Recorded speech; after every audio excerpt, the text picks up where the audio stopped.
Subscribe now and press the bell icon. Never miss an update. एक दिन की बात, अर्जुन के साथ श्री कृष्ण रथ पर सवार होकर और इंद्रप्रस्थ की ओर बढ़े और इंद्रप्रस्थ में यमुना के किनारे भ्रमण कर रहे थे। तभी भगवान ने कहा, बोले अर्जुन देखो आज यमुना जी कितनी सुंदर लग रही हैं, और यमुना के किनारे जाकर मेरे कृष्ण बैठ गए। और जैसे ही बैठे आज कृष्ण की समाधि लग गई महाराज। आंखों से अश्रुबिंदु प्रकट हो गए और समाधि में ही कृष्ण की आंखों से झरझर झरझर आंसू बहने लगे। अर्जुन तो देख के दंग रह गया, द्वारकाधीश रो रहे हैं। प्रणाम किया, प्रभु आपकी आंखों में आंसू हैं, क्या बात है, क्यों रो रहे हो? तो कहा, अर्जुन मुझे मेरे ब्रज की याद आ रही है। मुझे बाबा नंद की, मां यशोदा की, ब्रज गोपियों की, मेरे ग्वाल वालों की, उन गैयाओं की, और सच कहूं अर्जुन तो मुझे मेरी राधा रानी की याद सता रही है।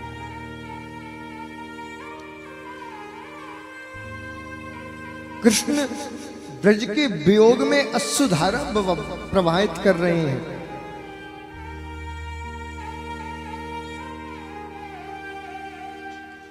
अर्जुन बोला, प्रभु एक बात बताओ, द्वारका में कंचन के महल हैं, संसार का हर सुख द्वारका में है। वहां ब्रज में तो टूटे फूटे घर, वो गावड़ा, वहां पर ऐसा क्या है जो ये द्वारका के महल आपको नहीं भाते और ब्रज की आपको बार बार याद आती रहती है? क्या है ऐसा वहां? जानना चाहते हो अर्जुन क्या है? हाँ प्रभु, वहां अर्जुन वहां मेरी परम प्रिय श्री जी राधा रानी है। वहां मेरे प्राण श्री जी में बसते हैं। वहां मेरे सखा हैं, वहां मेरी गैया हैं, वहां मेरे बाबा नंद हैं। तुम कहते हो क्या है?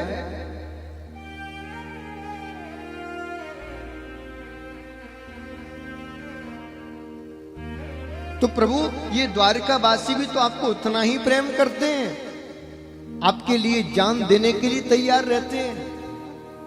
अरे अर्जुन, ब्रजवासी जो मुझसे प्रेम करते हैं संसार में कोई नहीं कर सकता। अच्छा, बोले हाँ अर्जुन सत्य बात है भैया। एक बार श्री कृष्ण बीमार पड़ गए लीला करने के लिए। बड़े बड़े वैद्य आए, लेकिन लेस मात्र भी द्वारकाधीश के स्वास्थ्य में सुधार नहीं आया, लेस मात्र। तब नारद जी पधारे और नारद जी ने कहा, बोले द्वारकाधीश एक ही दवाई से सही हो सकते हैं। कौन सी दवाई?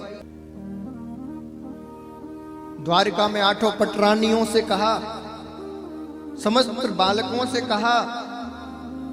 पटरानी बोली हम जान तक दे देंगे, बताओ बताओ कौन सा उपाय है, कौन सी दवाई है? नारद जी बोले अपने चरणों की रज द्वारकाधीश के माथे पर लगा दो, ये स्वस्थ हो जाएंगे।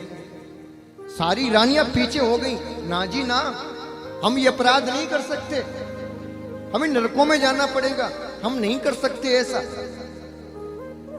द्वारका वासियों से कहा, आप में से कोई अपने चरणों की धूल दे दे तो द्वारकाधीश सही हो जाएंगे। सारे द्वारकावासी पीछे हट गए, नहीं भैया हम ये अपराध नहीं कर सकते। सुबह से शाम हो गई साहब, एक व्यक्ति नहीं मिला जो अपने चरणों की धूल द्वारकाधीश को लगाने के लिए दे सका। रात्रि में घूमते घूमते सबसे पूछते पूछते थक हार कर द्वारकाधीश के पास आए नारद, प्रणाम किया। क्यों नारद, क्या हुआ, हमारी दवाई मिली? कहा क्षमा करना द्वारकाधीश, संपूर्ण द्वारका में कोई भी नहीं है जो अपने चरणों की रज दे दे आपको माथे पे लगाने की। अरे नारद जी, मैं तो पहले ही कह रहा था तुम्हें इस द्वारिका में मेरी दवाई नहीं मिलेगी। क्यों? क्योंकि ये कंचन की नगरी है और कंचन की नगरी में मेरी दवाई नहीं मिल सकती। तो सरकार कहां मिलेगी? तो कहा प्रेम की नगरी में जाओ। कौन सी? तो कहा वृंदावन चले जाओ। दौड़े दौड़े नारद जी वृंदावन पहुंचे तो क्या देखती हैं, ब्रज गोपियां एकत्रित होकर राधा रानी के साथ सत्संग कर रही हैं। राधा रानी ने देखा, प्रणाम किया सबने खड़े होकर। नारद जी प्रणाम करते हैं, कैसे आना हुआ? तो कहा आज मैं आपसे कुछ मांगने आया हूं। क्या मांगने आए हो? तो कहा आज आपके प्रियतम बीमार है। क्या क्या? हमारे हमारे प्रियतम, हमारे कृष्ण, हमारे लाला बीमार हैं? हाँ। व्याकुल हो गई सारी गोपियां, कहीं इधर भाग रही, कहीं इधर भाग रही। सुनो सुनो, लाला बीमार है, लाला बीमार है, क्या करें हम, क्या कैसे सही करें? द्वारकाधीश बोले तुम चाहो तो उनको सही कर सकती हो। कैसे? तो कहा अपने चरणों की रज यदि मुझे दे दो तो मैं उस रज को द्वारकाधीश के माथे पर लेपन कर दूंगा। उस लेपन करने से द्वारकाधीश की बीमारी सही हो जाएगी। लेकिन याद रखना, ऐसा करने से तुम्हें घोर नरकों में जाना पड़ेगा। सारी गोपियां दौड़ दौड़ कर अपने चरणों की रज उठाकर दौड़ नारद जी की झोली में फेंकने लगी। लो लो, ले जाओ ले जाओ। नारद जी बोले तुम बावरी हो गई हो, तुम्हें नरकों में जाना पड़ेगा। गोपी एक साथ बोल पड़ी, नारद जी हमारे प्रियतम सुखी हो, इसके लिए हमें करोड़ों नरकों में भी जाना पड़े तो स्वीकार है। बस हमारे प्रियतम सुखी होने चाहिए, हमारे प्रियतम स्वस्थ होने चाहिए, ले जाओ। ये अंतर है ब्रजवासी में और द्वारिकावासी में। रज को एकत्रित कर कर जब द्वारकाधीश के पास पहुंचे, लेप बनाया और जैसे ही माथे पर लगाया, द्वारकाधीश तुरंत स्वस्थ हो गए। अर्जुन से कहने लगे द्वारकाधीश, अर्जुन ये वो ब्रज है जो मेरे लिए नरकों में जाने के लिए भी तैयार है। इसीलिए तो श्री कृष्ण कहते हैं ब्रजवासी वल्लभ सदा मेरे प्राण आधार, इनको कबो न बिसारी हूं मुझ नंद बाबा की याद। भैया कोई सामान्य नहीं है ब्रजवासी। चचियावर छाछ पे नाच नचायो वो ब्रह्म। क्या कि ये ब्रजवासी सामान्य है? जिनकी झूठन के लिए स्वयं त्रिलोकी का नाथ तरसता है।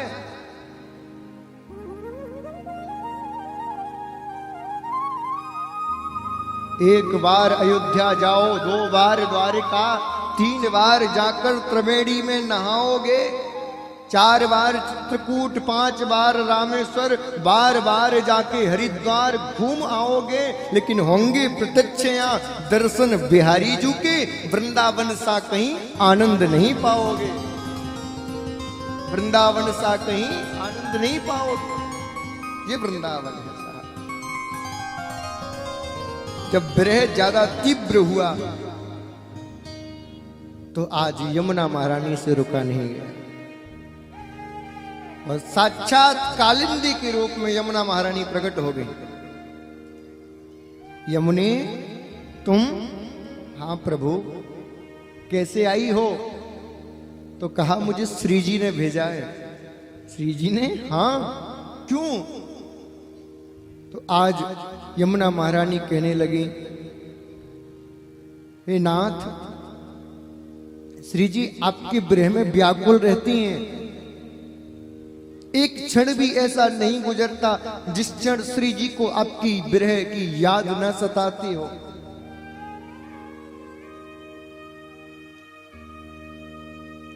किसी सखी ने कह दिया श्री जी से, बोले श्री जी पता है हमको इतनी याद द्वारकाधीश की क्यों आती है? बोले क्यों आती है? तो वो सखी ने कह दिया, बोले मैंने एक संत से सुना था, जो जिसकी याद करता है ना तो सामने वाले को भी उसकी याद आती है। हमारे कृष्ण भी हमको याद करते हैं, इसलिए हमको उनकी याद आती है।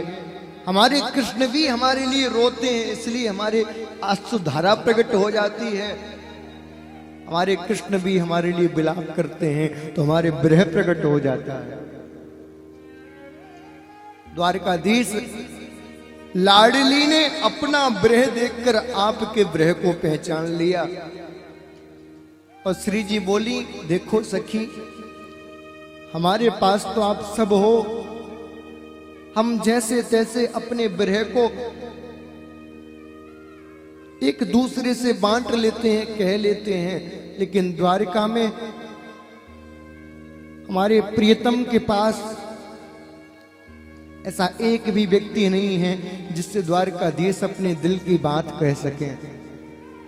एक भी व्यक्ति ऐसा नहीं है जिससे अपने हृदय का विरह कह सके। एक भी ऐसा नहीं है जिसको द्वारकाधीश अपने दिल का दर्द बयां कर सके। इसलिए हे कालिंदी, हे यमुने, तुम जाओ और द्वारकाधीश के विरह को कम करो। मुझे श्री जी ने भेजा है। स्वीकार करो नाथ। और आज द्वारकाधीश कालिंदी को भी साथ लेकर आए हैं और चौथा विवाह कालिंदी के साथ गोविंद का संपन्न हुआ है। And press the bell icon. Never miss an update.